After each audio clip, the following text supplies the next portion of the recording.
എല്ലാവർക്കും പുതിയൊരു ടോപ്പിക്കിലേക്ക് സ്വാഗതം. ആദ്യമായിട്ടാണ് എൻ്റെ ചാനൽ വിസിറ്റ് ചെയ്യുന്നതെങ്കിൽ നിങ്ങൾ സബ്സ്ക്രൈബ് ചെയ്യുക, ലൈക്ക് ചെയ്യുക, ഷെയർ ചെയ്യുക. ഇന്ന് ഞാൻ പറയാൻ പോകുന്നത് എപ്പോഴും നന്നായിട്ട്, നല്ല ബോൾഡായിട്ട്, നല്ല പങ്ക്ച്വലായിട്ട്, മാന്യമായിട്ട് പെരുമാറിയുന്ന ചില വ്യക്തികൾ ചില സാഹചര്യങ്ങളുടെ സമ്മർദ്ദം മൂലം അവർ പെട്ടെന്ന് അവരുടെ ക്യാരക്ടറൊക്കെ ചേഞ്ച് ആവും, മറ്റുള്ളവരോട് ഭയങ്കര ദേഷ്യത്തിൽ പെരുമാറും, അല്ലെങ്കിൽ അവർ ഭയങ്കര ഫ്രസ്ട്രേറ്റഡ് ആയിരിക്കും. അവർ നിസ്സാര കാര്യത്തിന് മറ്റുള്ളവരുടെ വഴക്കടിക്കും, അനാവശ്യമായ പ്രശ്നങ്ങൾ സൃഷ്ടിക്കും. എന്തിനാണെന്ന് ചോദിച്ചാൽ അവർക്കും അറിയില്ല. പക്ഷെ ഇവരെ അന്നേരം തൊട്ട് കാണുന്ന ഒരു വ്യക്തിക്കാണ് ഇവരുടെ ക്യാരക്ടറിനെ അസസ് ചെയ്യുന്നത്. പറയും എന്ത് മോശം സ്വഭാവമാണ്, എങ്ങനെ ഇങ്ങനെയൊക്കെ പെരുമാറാൻ കഴിയുന്നു എന്നൊക്കെ തോന്നും. പക്ഷെ ഇവർക്ക് അതിനു മുന്നേ ഇവരെ നിരീക്ഷിക്കുന്ന, ഇവരെ അറിയാവുന്ന വ്യക്തികളാണെങ്കിൽ പറയും ഇപ്പൊ നേരത്തെ ഇങ്ങനെ ഒന്നും അല്ലായിരുന്നു കേട്ടോ, വളരെ നല്ല സ്വഭാവമായിരുന്നു, എന്താണോ എന്തോ ഇങ്ങനെ ആയിപ്പോയത് എന്ന് ചോദിക്കും. അപ്പൊ ഇതിന് പല കാരണങ്ങളുണ്ട്. എനിക്കറിയാവുന്ന ഒരു വ്യക്തിയെ കുറിച്ച് പറയുകയാണെങ്കിൽ, ഒരു ലേഡി ഉണ്ട്. അവരുടെ പ്രൊഫഷനിൽ അവർ വളരെ സ്മാർട്ടായ വ്യക്തിയായിരുന്നു. ഞാൻ അവരെ 2 വർഷമായിട്ട് എനിക്ക് അവരെ അറിയാം. ഒരു വളരെ ഒരു എന്താണ് മധ്യവയസ്കയായ ഒരു വ്യക്തിയായിരുന്നു. പക്ഷെ അവളെ വളരെ ബോൾഡായിട്ട് അവരുടെ പ്രൊഫഷണൽ കാര്യങ്ങൾ കൊണ്ടുപോവുകയും വളരെ ആക്റ്റീവായിട്ട് മറ്റുള്ളവരോട് പെരുമാറുകയും സമൂഹത്തിൽ വളരെ നല്ല രീതിയിൽ ബിഹേവ് ചെയ്തിരുന്ന ഒരു വ്യക്തി. ഇപ്പോൾ 1.5 വർഷം കഴിഞ്ഞ സമയത്ത് എനിക്ക് അവരെ കണ്ടുകൊണ്ടിരുന്നതുകൊണ്ട് തന്നെ എനിക്ക് അവരുടെ മാറ്റങ്ങൾ മനസ്സിലാക്കാൻ പറ്റി.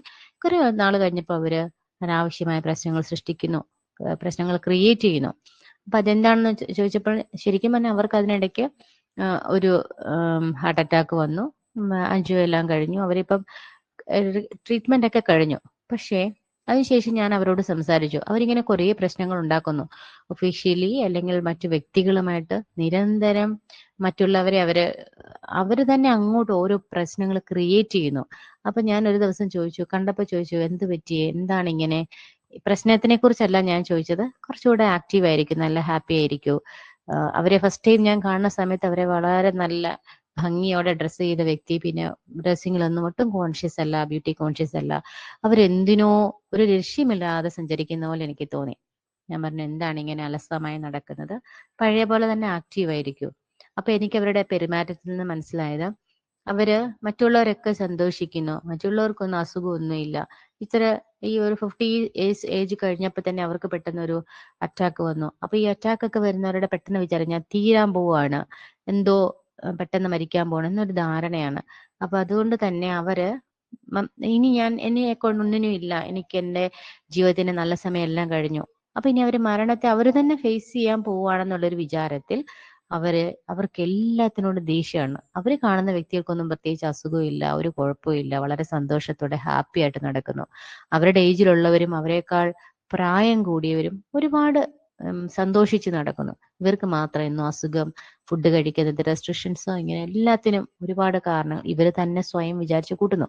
അപ്പൊ ഞാൻ ചോദിച്ചു, നിങ്ങൾക്ക് ഇപ്പൊ ശരിക്കും എന്താ പറ്റിയ? ഒരു ചെറിയ മൈനർ അറ്റാക്ക് വന്ന എത്രയോ മനുഷ്യർ ഈ ലോകത്തുണ്ട്, അതൊരു വലിയ പ്രശ്നമാണോ? അപ്പൊ ഞാൻ ചോദിച്ചു, ഓരോ CA ഒക്കെ ബാധിച്ച ഒരുപാട് പേര് ഈ ഭൂമി, നമ്മളുടെ അസുഖത്തിനെ നമ്മൾ വലുതായിട്ട് കാണാതെ നമ്മളുടെ അസുഖത്തിനെ മറ്റുള്ളവരുടെ ഹെൽത്ത് ഇഷ്യൂസ് ആയിട്ട് കമ്പയർ ചെയ്യുമ്പോൾ നമുക്ക് മനസ്സിലാകും ഇതൊന്നും ഒന്നുമല്ലെന്ന്. അതറിയണമെങ്കിൽ നിങ്ങൾ നേരെ ഏതെങ്കിലും ഒരു ക്യാൻസർ വാർഡിലേക്കോ ഒക്കെ പോകണം. അവിടുത്തെ പേഷ്യൻസിനെ റേഡിയേഷന് വേണ്ടി കാത്തു നിൽക്കുന്നവരെ കട്ട് ചെയ്യുമ്പോൾ ഒന്നും നമുക്ക് മനസ്സിലാവും നമ്മളുടെ അസുഖമൊന്നും ഒന്നും അല്ലാന്ന്.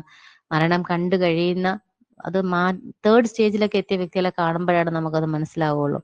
അപ്പൊ ഞാൻ പറഞ്ഞു, അതിലൊന്നും അല്ലല്ലോ, ഇതിപ്പോ നിങ്ങൾ ഓൾറെഡി റിക്കവർ ആയി, ട്രീറ്റ്മെന്റും കഴിഞ്ഞു, പിന്നെ എന്തിനാണ് ഇങ്ങനെ വിഷമിച്ചിരിക്കുന്നത്? കഴിഞ്ഞത് കഴിഞ്ഞു, ഇനി ഞാൻ എന്നോ മരിക്കാൻ പോകുന്നു എന്ന് പറഞ്ഞ് ഇപ്പോഴേ നിങ്ങളുടെ സന്തോഷമൊക്കെ കളഞ്ഞിട്ട് എന്തിനിങ്ങനെ ഡെസ്പായി നടക്കണം എന്നൊക്കെ ചോദിച്ചു. അപ്പൊ ശരിക്കും അവരൊന്ന് ആലോചിച്ചിട്ട് പറഞ്ഞു, ഇല്ല, എനിക്ക് ഒരുപാട് അസുഖമുണ്ട്, എനിക്ക് നല്ല ഫുഡ് കഴിക്കാൻ പറ്റുന്നില്ല, എനിക്ക് എല്ലാ ഫുഡും ഒരേ അറ്റ് എ ടൈം കഴിക്കാൻ പറ്റില്ല, എനിക്ക് ഒരുപാട് വേദനകളാണ്, കാലുവേദന, മേലുവേദന, എനിക്ക് ഒത്തിരി എല്ലാത്തിനും എനിക്ക് ഡോക്ടർ റെസ്ട്രിക്ഷൻസ് ആണ്. ഞാൻ പറഞ്ഞു, നിങ്ങൾ അതൊക്കെ ചിരിക്കാലോ, മറ്റുള്ളവരുടെ മുഖത്ത് നോക്കി നമുക്ക് നൽകാൻ കഴിയുന്ന ഒരു പുഞ്ചിരിയുണ്ട്. മറ്റുള്ളവരോട് ഒപ്പം ഇരിക്കാൻ കഴിയുന്ന സമയത്ത് ആ ഒരു പോസിറ്റീവ് വൈബിൽ ഇരിക്കൂ, നിങ്ങൾ എൻജോയ് ചെയ്തിരിക്കൂ. എന്തിനാണ് നിങ്ങൾ ആ സമയത്തും നിങ്ങളുടെ അസുഖത്തിനെ കുറിച്ച് ഓർത്ത് സങ്കടപ്പെട്ടിരിക്കുന്നത്? എല്ലാവരുടെയും കൂടെ ഇരിക്കുമ്പോൾ ആ ഒരു വൈബിൽ ഇരിക്കാൻ ശ്രമിക്കുക, അസുഖത്തെ മറക്കുക.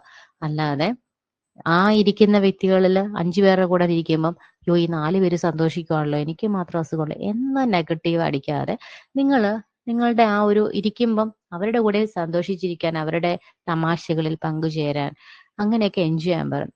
അപ്പൊ ഞാൻ പറഞ്ഞു, ഓണ സെലിബ്രേഷൻ ഒക്കെ വരുമ്പോൾ ഇവര് മാത്രം പറഞ്ഞു, എനിക്ക് പറ്റത്തില്ല, എനിക്ക് തീരെ മേല, എനിക്ക് ഒരുങ്ങാനൊന്നും പറ്റത്തില്ല. അപ്പൊ ഞാൻ പറഞ്ഞു, നിങ്ങളെ കാണുന്ന സമയത്ത് നിങ്ങളൊരു 1 ഇയർ ബാക്ക് നിങ്ങൾ ഒരു ഓണ സെലിബ്രേഷൻ എന്ത് ഭംഗിയായിട്ടാണ് വന്നത്. നിങ്ങൾക്ക് നല്ല സൗന്ദര്യമുണ്ട്, നിങ്ങൾ നന്നായി ഡ്രസ്സ് ചെയ്ത് നല്ല ഭംഗിയോടെ വരൂ, നിങ്ങളുടെ അസുഖത്തിന്റെ ഇതൊക്കെ മാറ്റി വെക്കുന്നു പറഞ്ഞപ്പോഴത്തേക്കും ശരിക്കും അവർക്ക് ഭയങ്കര സന്തോഷം തോന്നി.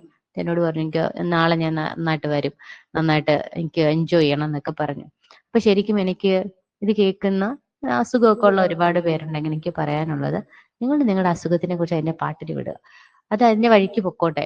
പക്ഷെ നിങ്ങൾക്ക് സന്തോഷിക്കാൻ കിട്ടുന്ന, നിങ്ങൾക്ക് ആസ്വദിക്കാൻ പറ്റുന്ന, അപ്പൊ ഓണക്കാലമാണ്, ഒരുപാട് ആഘോഷങ്ങളൊക്കെ നിങ്ങൾക്ക് കാണാൻ പറ്റും, എൻജോയ് ചെയ്യാൻ പറ്റും. അതിലൊക്കെ പാർട്ടിസിപ്പേറ്റ് ചെയ്യുക. പോകാൻ പറ്റാത്തവരാണെങ്കിലും നിങ്ങൾക്ക് വീട്ടിലിരുന്നാണെങ്കിലും നിങ്ങൾക്ക് ഒരുപാട് നമ്മൾ ഒരുപാട് സോഷ്യൽ മീഡിയാസ് ഒക്കെ ഉണ്ടല്ലോ, നിങ്ങൾക്ക് അതുവഴി നിങ്ങൾ ഓണത്തിന്റെ എല്ലാ ആഘോഷങ്ങളും പങ്കുചേരുക.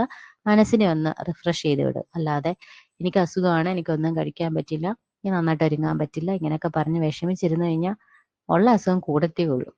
ഓക്കെ, അപ്പൊ എല്ലാവർക്കും ഒരു നല്ല ഓണക്കാലം ആശംസിക്കുന്നു.